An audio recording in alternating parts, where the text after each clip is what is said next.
Hello friends, आपका स्वागत है हमारी चैनल पे MIS Manali investment solution.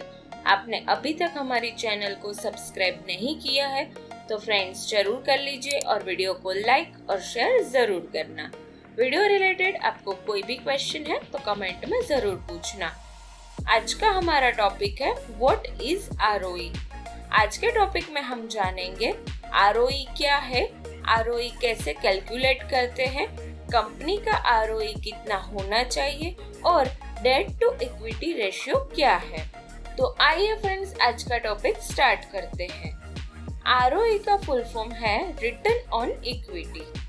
ROE से हमें ये पता चलता है कि कंपनी को कितना प्रॉफिट हो रहा है। सिंपल लैंग्वेज में हम कहे तो कंपनी अपने शेयर होल्डर को कितना प्रॉफिट कमा के दे रही है। कंपनी का ROE जितना ज्यादा होता है उतना अच्छा रिटर्न मिलता है। आइए अब जानते हैं ROE कैसे कैलकुलेट किया जाता है।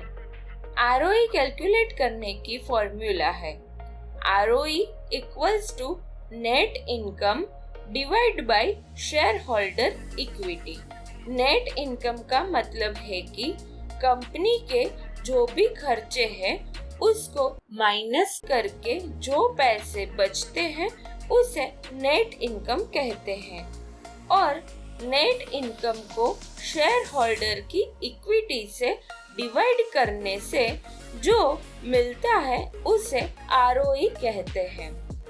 आइए हम एग्जाम्पल थ्रू समझते हैं। एक ABC कंपनी है जिसका नेट प्रॉफिट है 15 करोड़ और इक्विटी है 100 करोड़।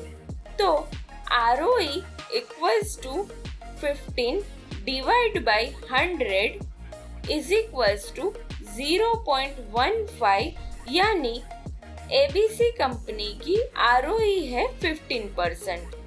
किसी भी कंपनी का ROE कैलकुलेट करना है तो उस कंपनी की बैलेंस शीट और पिछले सालों का प्रॉफिट लॉस देखना बहुत जरूरी है। आइए अब जानते हैं कंपनी का ROE कितना होना चाहिए। कंपनी का ROE 15% से नीचे नहीं होना चाहिए। ROE कम से कम 20 से 25% तो होना ही चाहिए क्योंकि 5 से 7% तो FD में भी रिटर्न मिलता है।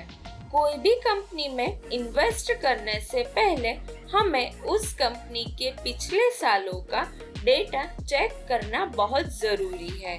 कंपनी को कितना प्रॉफिट हुआ है, कितना लॉस हुआ है, ROE कितना था, ये सब कुछ चेक करना बहुत जरूरी है।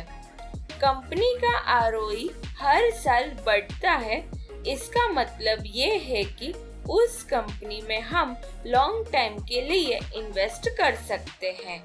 कंपनी में सिर्फ ROE देख के इन्वेस्ट नहीं करना चाहिए। कंपनी का डेट टू इक्विटी रेशियो क्या है वो भी देखना बहुत जरूरी है। आइए अब समझते हैं डेट टू इक्विटी रेशियो क्या है। कोई भी कंपनी का ROE दो टाइप से हाई हो सकता है। पहला है ज्यादा डेट लेके और दूसरा है कम डेट या तो इक्विटी के पैसों से। कोई भी कंपनी ने डेट लिया है और उस कंपनी का ROE हाई है तो ये अच्छी बात नहीं होती है। कोई कंपनी का ROE इक्विटी यानी शेयर होल्डर के पैसों से ROE हाई होता है तो ये अच्छा होता है। आइए हम एग्जाम्पल थ्रू समझते हैं। एक कंपनी ABC है और दूसरी कंपनी XYZ है।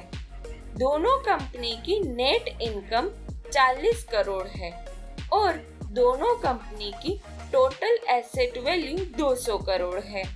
तो पहले हम ABC कंपनी का ROE कितना होगा वो देखेंगे।